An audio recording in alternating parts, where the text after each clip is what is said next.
वंदे मातरम बच्चों जैसे कि आप 2-3 लेक्चर से हमने डायरेक्ट इनडायरेक्ट स्पीच शुरू किया है और आपने उसकी प्रैक्टिस भी की है और आई होप कि हमने इतनी बार उसको एक्सप्लेन किया है, लाइव लेक्चर में भी हमने उसको एक बार डिस्कस किया, तो आपको डायरेक्ट इनडायरेक्ट स्पीच के जो बेसिक रूल्स हैं, बेसिक जो बातें हैं वो क्लियर हो चुकी होंगी।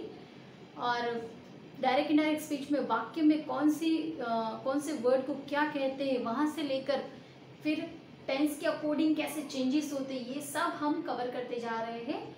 और उसी के चलते आज हम करने जा रहे हैं सिंपल फ्यूचर टेंस और मॉडल ऑक्सिलरीज। इसमें डायरेक्ट स्पीच का अगर सेंटेंस हो तो उसका इनडायरेक्ट करते वक्त उसमें कैसे चेंजेस आते हैं और आपको क्या करना होता है वो आज हम देखेंगे। लेकिन बच्चों उससे पहले मैं आपको बता दूं कि जैसे मैंने आपको कहा था कि आपको टेंस के अकॉर्डिंग जो चेंजेस होते हैं कि भाई वर्तमान काल है तो उसका भूतकाल है तो पूर्ण भूतकाल, चालू वर्तमान काल है तो चालू भूतकाल, ठीक है, पूर्ण वर्तमान काल है तो पूर्ण भूतकाल। इस तरह से जो टेंस के अकॉर्डिंग चेंजेस होते हैं वो आपको क्लियर करना है, जो हमने वीडियो लेक्चर में हमने कवर कर लिया है। उसके अलावा दूसरा है कि जो मैंने आपको प्रोनाउन वाला एक ब्रैकेट, एक कोष्टक लिखवाया है कि प्रोनाउन में कैसे चेंजेस होते हैं और सब्जेक्ट, ऑब्जेक्ट और रिलेटिव प्रोनाउन में, ठीक है, संबंधक विभक्ति, कर्ता कर्म और संबंधित विभक्ति के तौर पर उसमें कैसे चेंजेस आते हैं जब हम डायरेक्ट से इनडायरेक्ट करते हैं। ये हमने एक्टिव पैसिव में भी देखा था और पर्सनल प्रोनाउन में भी देखा था, ठीक है। तो वो एक पुस्तक आपको अच्छे से याद करना है। दूसरा जो मैंने आपको लास्ट लेक्चर में करवाया कि जैसे कुछ वर्ड्स है, जैसे कि नाउ का देन है, ठीक है, टुडे का दैट डे है, इस तरह से जो सारे वर्ड्स मैंने बहुत सारे वर्ड्स आपको लिखवाए हैं, वो एक पूरा ब्रैकेट बनवाया है, तो वो आपको याद करना है। ये 3 चीज़ें आप कर लोगे तो डायरेक्ट इनडायरेक्ट स्पीच आपका बहुत ही एकदम अच्छे से हो जाएगा और बहुत ज़्यादा मतलब आपको इसमें दिक्कत नहीं आएगी, एकदम आसानी से आप इसको कर पाएंगे। तो शुरू करते हैं आज का लेक्चर। यहाँ पे मैंने कुछ 8 सेंटेंस लिए हैं, हम इनको करेंगे और आपकी प्रैक्टिस होगी इससे। देखते हैं पहला sentence. Bharat says Ram will not go now. Bharat ने कहा कि राम अभी नहीं जाएगा, ठीक है, फ्यूचर में है लेकिन नेगेटिव है। सेंटेंस हमारा इन फ्यूचर और नेगेटिव है। अब आपको ये दिया है डायरेक्ट का सेंटेंस, ठीक है, ये सारे आपके डायरेक्ट सेंटेंस हैं, हमें इनका इनडायरेक्ट करना है। अब बच्चों यहाँ पे ध्यान दीजिए, जैसे मैंने आपको बताया था कि जो रिपोर्टिंग वर्ब है हमारी, ठीक है, ये बोलने वाला, इसको हम रिपोर्टर कहते हैं और ये जो शब्द का इस्तेमाल करता है सेज, टोल्ड, सेड, सारे, तो ये है हमारे रिपोर्टिंग वर्ब। और जो हमारा इन्वर्टेड कॉमा के अंदर जो कथन होता है उसे हम कहते हैं डायरेक्ट स्पीच का सेंटेंस। क्लियर है? ओके, तो यहाँ पे देखिए हमारा रिपोर्टिंग वर्ब जो है वो वर्तमान काल में है और मैंने आपको बताया था कि रिपोर्टिंग वर्ब अगर प्रेजेंट या फिर फ्यूचर में है तो हमारे डायरेक्ट स्पीच के सेंटेंस में कोई बदल नहीं होता। उसके अलावा अगर यूनिवर्सल ट्रूथ है, कोई कहावत है, कोई मुहावरा है, कोई सुविचार है, ऐसे अगर सेंटेंस यहाँ पे हमारे दिए हैं कथन में, ठीक है, रिपोर्टेड स्पीच में, तो उसमें हमारा कोई बदल हम नहीं करते, ठीक है। तो ये सारे आपको बेसिक रूल याद रखने हैं। अब जैसे कि आपने देखा कि भाई सेज है, ठीक है, यहाँ पे और एक बात कि सिर्फ बोलने वाला है, सुनने वाला नहीं है। भरत सेज कहा है, Bharat says to Raman, Bharat says to Jatin, ऐसा कुछ दिया है क्या? नहीं। किसको कहा वो नहीं दिया है, बस भरत ने कहा ऐसा दिया है और वो भी रिपोर्टिंग वर्ब हमारा प्रेजेंट में है। तो आपको क्या आइडिया है इससे कि ये जो सेंटेंस है इसमें बदल नहीं करेंगे। तो फिर वाक्य कैसे होगा? भरत सेज, कनेक्टिव क्या है हमारा? दैट, ठीक है, विधान वाक्यों का कनेक्टिव क्या है हमारा?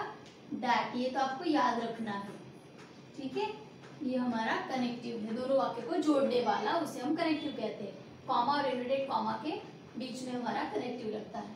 Bharat says that Ram will not go now, ठीक है।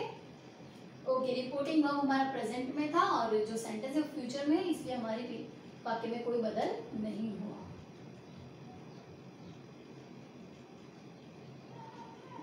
ओके, इन्वर्टेड कॉमा और इन्वर्टेड कॉमा डायरेक्ट से इनडायरेक्ट करते वक्त निकल जाता है, ये भी याद रखना। दूसरा सेंटेंस, चेतन सेड, चेतन ने कहा था, क्या कहा था? I do my homework today, मैं अपना होमवर्क आज कर लूंगा, ऐसा उसने कहा था।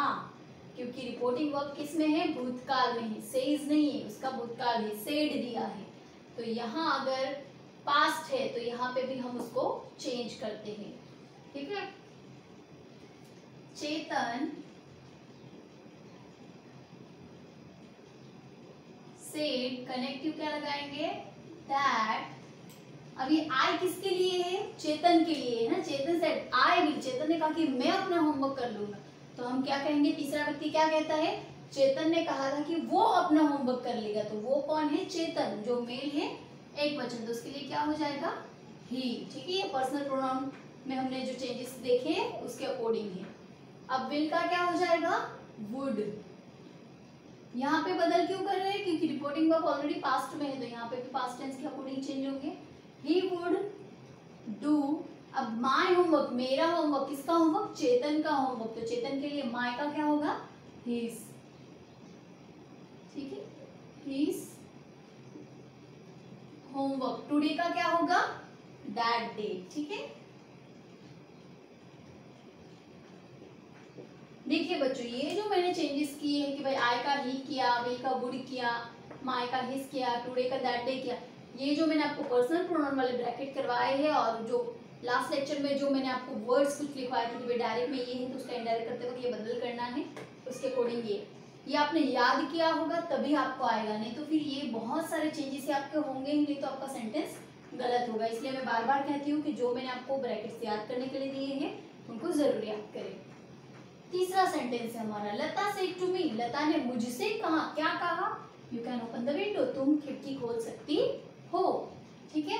अब यहाँ पे बोलने वाली कौन है, लता, सुनने वाली कौन हूँ, मैं, ठीक है। लता ने मुझसे कहा मतलब बोलने वाला और सुनने वाला, ठीक है। रिपोर्टर एंड लिसनर दोनों है, तो रिपोर्टिंग वर्ब में बदल होगा। यहाँ क्यों नहीं हुआ था, यहाँ क्यों नहीं हुआ था, क्योंकि सुनने वाला नहीं था, ठीक है। तो यहाँ कैसे होगा, सेड टू का क्या हो जाएगा फिर, टोल्ड, ठीक है। सेड के साथ टू आता है, टोल्ड के साथ नहीं आता, ठीक है। टोल्ड टू नहीं आएगा, सेड टू पूरा जो है इसका होगा टोल्ड। लता टोल्ड मी, कॉमा और इनवर्टेड कॉमा निकल जाएंगे, इसके जगह कनेक्टिव क्या लगेगा, दैट। लता ने मुझसे कहा कि, क्या कहा, you can open the window. अब ये यू किसके लिए है, मेरे लिए है ना। लता ने मुझसे कहा कि तुम विंडो खोल दो, मतलब मैं विंडो खोल सकती हूँ, ठीक है। तो आई, ठीक है। कैन का क्या होगा, could, I could open the window, ठीक है। Lata told me that I could open the window, clear हुआ। अब आगे का सेंटेंस देखते हैं। केशव सेड टू राधा, केशव ने राधा से कहा, क्या कहा था, I can meet you now, मैं तुम्हें अभी मिल सकता हूँ। अब यहाँ पे देखिए बोलने वाला है केशव, सुनने वाली है राधा, तो रिपोर्टिंग वर्ब में बदल होगा कि नहीं होगा, होगा। क्या हो जाएगा, टोल्ड हो जाएगा, ठीक है। Keshav told Radha, inverted comma जो है, कॉमा और इन्वर्टेड कॉमा वो निकल जाएंगे, इसकी जगह कनेक्टिव दैट लगेगा। I can meet you now, अब ये आई किसके लिए है, केशव के लिए है ना। केशव ने कहा था कि भाई मैं तुम्हें मिल सकता हूँ, तो केशव मेल है तो ही हुआ। कैन का होगा could, he could meet you, you किसके लिए, किसे मिल, मैं तुमसे मिल सकता हूँ, मैं है केशव के लिए, तुम्हें, तुम किसके लिए, राधा के लिए, तो राधा गर्ल है तो क्या होगा, हर। नाउ का क्या होगा, देन, ठीक है। ये सब मैंने आपको करवाया है। अब आगे का सेंटेंस ये समझ में आया, केशव है बोलने वाला, सुनने वाली राधा है, इसलिए सेड टू का टोल्ड हुआ, रिपोर्टिंग वर्ब, क्योंकि सुनने वाला और बोलने वाला दोनों है। फिर आई किसके लिए, केशव के लिए, कनेक्टिव लग गया सबसे पहले, तो फिर ये कॉमा और इनवर्टेड कॉमा के बीच में दैट लग गया कनेक्टिव।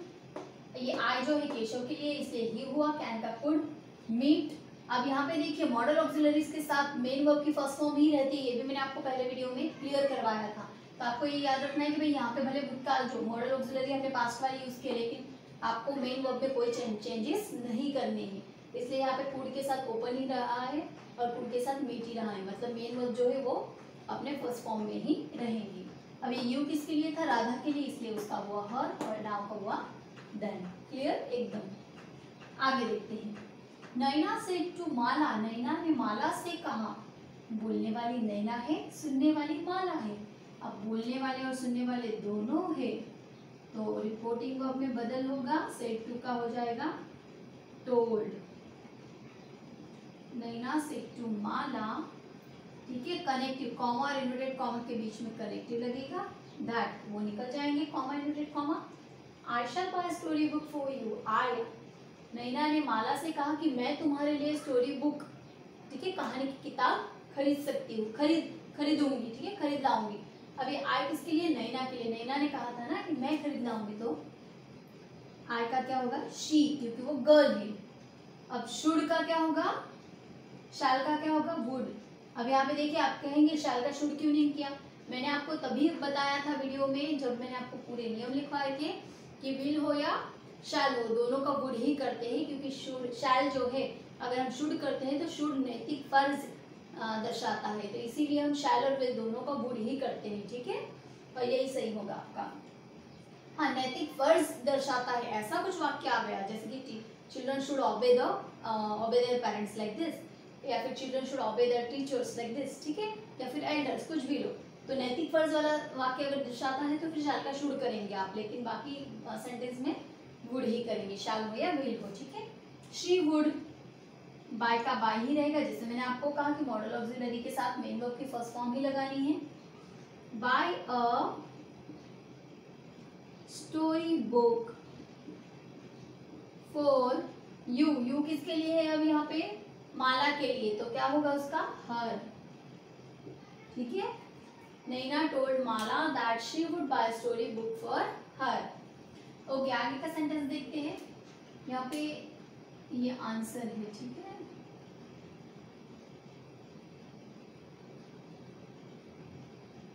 ओके, यहाँ देखो, मोंटू सेड टू छोटू, मोंटू ने छोटू से कहा, क्या कहा, I can walk faster then you, मैं तुमसे ज्यादा तेज चल सकता हूँ, ठीक है। तो यहाँ पे कैसे करेंगे, मोंटू, अब बोलने वाला मोंटू है, सुनने वाला छोटू है, तो सेड टू का टोल्ड करेंगे, टोल्ड छोटू, कॉमा और इन्वर्टेड कॉमा निकल जाएगा, उसकी जगह कनेक्टिव लगेगा, दैट। अब ये आई किसके लिए है, मोंटू ने छोटू से कहा कि मैं तुमसे तेज चल सकता हूँ, तो ये आई किसके लिए है, मोंटू के लिए है, तो उसका क्या हो जाएगा, ही, ठीक है, क्योंकि वो मेल है, ठीक है। कैन का होगा could, he could walk faster then you, you किसके लिए है, छोटू के लिए, तो क्या होगा उसका, him, he. Montu told Chhotu that he could walk faster than him, कि भाई वो, अब यहाँ पे मोंटू ने, हम तीसरा व्यक्ति कहता है ना कि मोंटू ने छोटू से कहा था कि वो उससे तेज चल सकता है, ठीक है, वो उससे तेज चल सकता है, तो he could walk faster than he, तो यहाँ पे आप हिम भी ले सकते हैं, क्योंकि उससे, ठीक है। अगला वाक्य, ही सेड टू हर, उसने उससे कहा, मतलब मेल है ही, कहने वाला, सुनने वाली फीमेल है, कि भाई you can not write in good hand writing, तुम अच्छी हैंड राइटिंग में लिख नहीं सकती हो, नहीं लिख सकती हो, तो ये अब यहाँ पे देखिए, बोलने वाला भी है, सुनने वाला भी है, तो सेड टू का हो जाएगा told, he told her, comma inverted comma निकल जाएगा और कनेक्टिव लगेगा, दैट। अब यहाँ पे you can not right, you किसके लिए है, उसने उससे कहा, अब ये यू जो है फीमेल के लिए, कि भाई तुम नहीं लिख सकती अच्छी हैंड राइटिंग में, तो तुम नहीं लिख सकती, फीमेल, तो क्या आएगा, शी। कैन का होगा could, she could not write in good